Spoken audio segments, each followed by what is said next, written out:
Hey, what's going on, everybody? Listen, I want to say thank you to everyone here in Ghana who has spotted me somewhere, whether it's in the mall or at the airport.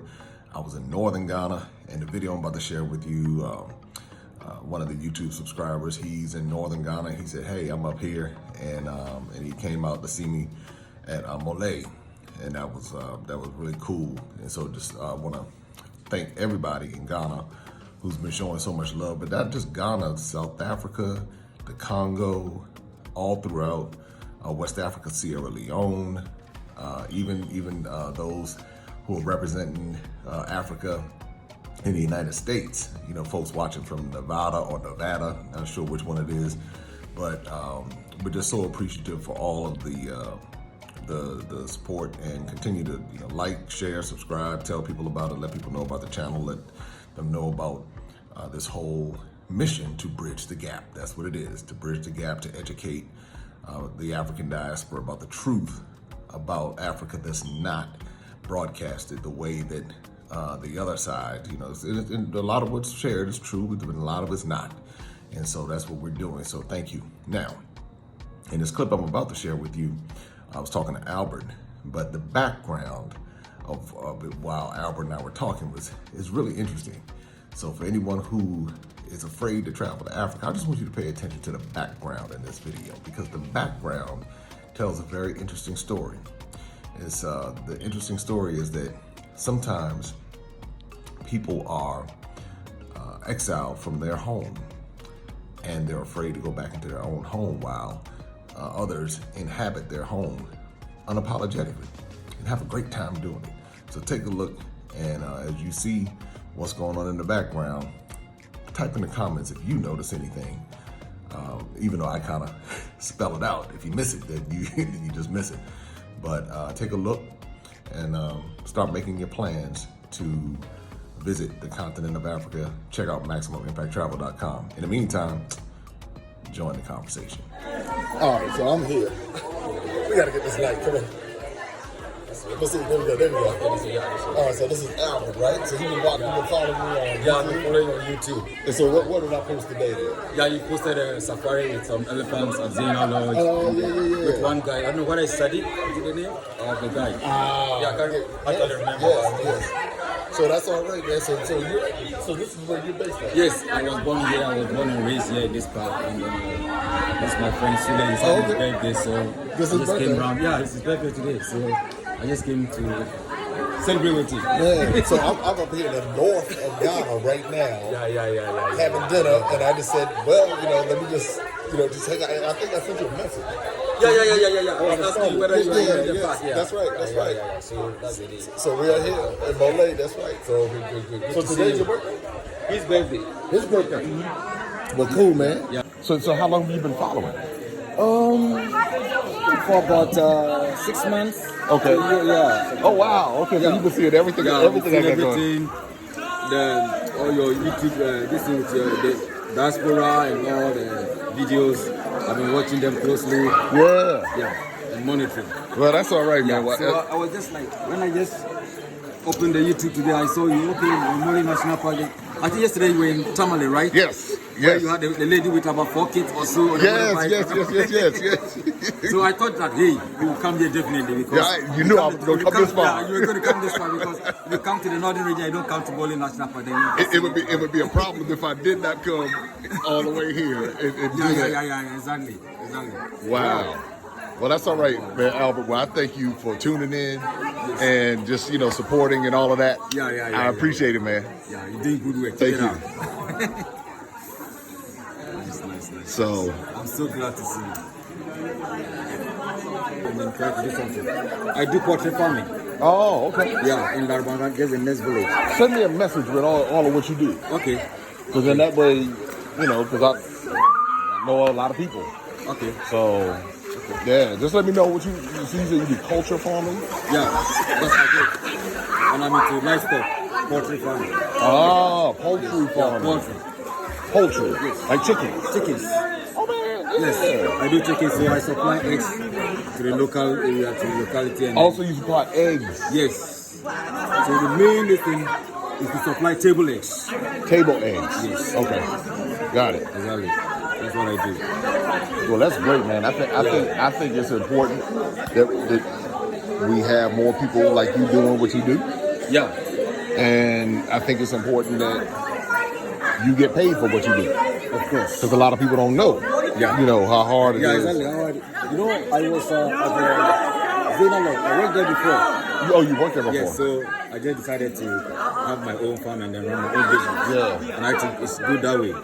And the good thing about farming is that now the youth in Ghana, most of us are into farming. And it's quite lucrative, though. I bet it is. Yeah, it is. It's very lucrative. Though we have some challenges that we face. Yeah, especially, I mean, the government needs to do more. Yeah, recently, agri has been very, very, what will I say? What's the word? Attractive.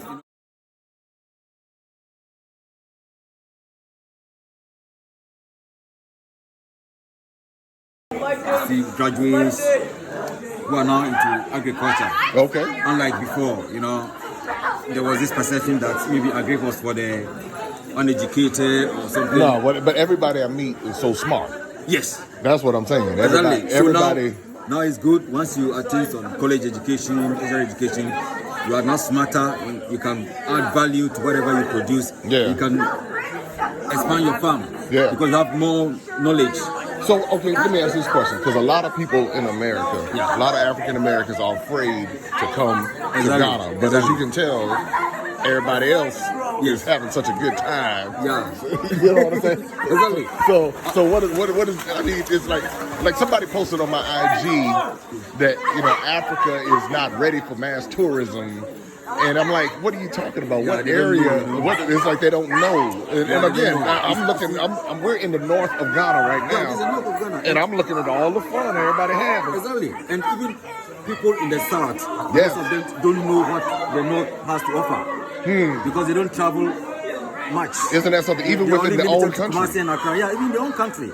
You know, most Ghanaians don't travel like that. Okay, so you would encourage them to even travel up north. Because I'm looking again, everybody else is having fun. Everybody's just is having fun, and northern region is very cool. It is. Very cool. I was pleasantly. Tamale, if you pass a night in Tamale, you will love it. Wow. Okay, because that's what I'm saying. I mean, I was telling someone. I said, you know, I could just come here and chill. Of course. Because it's so. I mean, it's so chill. Peaceful, very nice environment. You just enjoy yourself. Yeah. Standard of living here is very low. Things are not that expensive like in Accra. Right. Yeah, so this is a good addition. Something else and to add. Of course. It's a big and a great addition. So you can see that now there are a lot of people from the south coming up north. Yeah, I'm seeing a whole lot of people from everywhere else kind of showing up here too. It's very busy. You need to do a lot, you know. You have to hustle a lot, but in the north, with a little money that you have, you can enjoy life and make it big. Right. Yeah. So people are coming. Well, so I'm gonna shout this out so everybody understands and everybody can see how, you know, what all there is to offer and how much there is here available. That's what I'm saying. And especially with the diasporans, it's very good to come in and invest. Right, you're right. Yes. Especially, I mean, the shea butter and everything I saw. Agric is very lucrative and it's a big business. What you need is capital. Once you have your capital, you make it big. Yeah. Make it big. Well, Albert, we got to stay connected there. Exactly. I'm talking to you as a poultry farmer, and now as I'm talking to you right now, we have a shortage of maize in the system. Short of males in the system. Maize in the system. Yeah. All right. So because of that, the prices have shot up. Okay. So you can imagine if you have the capital. If you have the capital. Have a large maize farm, I mean. That's it. Make a lot of money. All right, well, I'm going to push this out to everyone. Yeah. I wanted them to see several different things through this video. Yeah. And I think we accomplished that. Yes. And again, everybody else is having such a, having such a great time. So, and I think it's important for us to be able to have these conversations. So again, thank you, man. You're welcome, sir. All right. I wanted everybody to see that clip because, you know, images tell a story. And for many of us who wrestle with traveling to Africa for whatever reason, I like for people to see those images, to see other people who don't have any issue at all, who are embracing, enjoying all of what Africa has to offer. So now we got to change this within the African diaspora. I've talked to so many people who say that they've traveled to every other continent except Africa, even except Antarctica in Africa. And that's a psychological conditioning that we have been indoctrinated with to not even consider anywhere in Africa. It's like when people say, they say, well, Africa, and it's like they lump, I mean, I get it because I've been there. I've been there. I understand. But it's like I was willing to change. And you have some people who are just not willing to even realize what they're saying is like so misinformed.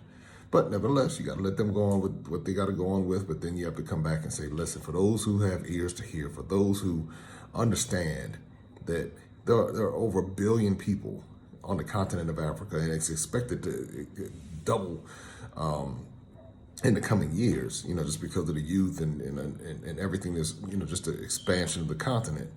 And once again, black folks are going to be missing out. And I'm talking about African Americans going to be missing out again because we can't see it. It's like too often we show up to the party late, and it's a small minority of us who really get it and jump on these opportunities. When I say opportunities, meaning we can see where things are going and we can respond to it instead of getting left behind and always saying, oh, can I get my share of it later, instead of going to, say, hey, and I'm not talking about going to Africa and taking your share of Africa. What I'm saying is that to be able to see what's going on and to participate in it. And that could be in America. We miss it when real estate opportunities come, when the opportunity to hold properties, we'll sell the properties for cheap and we'll go through that whole thing. And so what I'm saying now is, here's an opportunity to visit, to see, to learn, to educate yourself on so many levels, because everybody else is doing it. And so everybody was having a great time in the pool. They were speaking Twi. The leaders of that particular group were speaking Twi to the locals, and we know maybe one language, or we run to go learn, Chinese or something, or we go learn that, but we don't know any African language other than Hakuna Matata. What am I talking about? Hakuna Matata, and Caribou and Pole. We don't even know Pole. We just know the song from The Lion King. Hakuna Matata. That's what we know. And but outside of that, so come on, y'all, we got to do better. Let's do better. Let's educate ourselves, and let's stop talking about it. Let's stop being afraid, and let's really embrace what has been placed in us to do. Let's learn what's in the land where much of our DNA comes from and be proud of it, and not talking more that other talking, because everybody else is proud of where they come from and proud of but for us, it's all discombobulated. For so many, not all. Again, like I said in my talk last night, some people were taught and trained, and their families instilled the important information in them, so they don't have that complex. But if you are that wise and knowledgeable, and you know that there's a whole lot of other people out here who still have that complex and still running around with that mindset. So let's do what we need to do. Hey, everybody can't go with you, but at least continue to keep talking about it and sharing this type of information. Click like, subscribe, share. We are on the race to 8. And when we look back on this video in a couple of years, we'll be on the race to 800,000. That's what we're going, 800,000. So right now we're on the race to 8,000. But let's get to 8,000, and we'll cross the bridge to every other level that we need to go to. So again, thanks for watching, and see you somewhere on one of our African adventures, one of our mini tours at Maximum Impact Travel. We hope to be able to host you somewhere on the continent of Africa. Talk to you soon.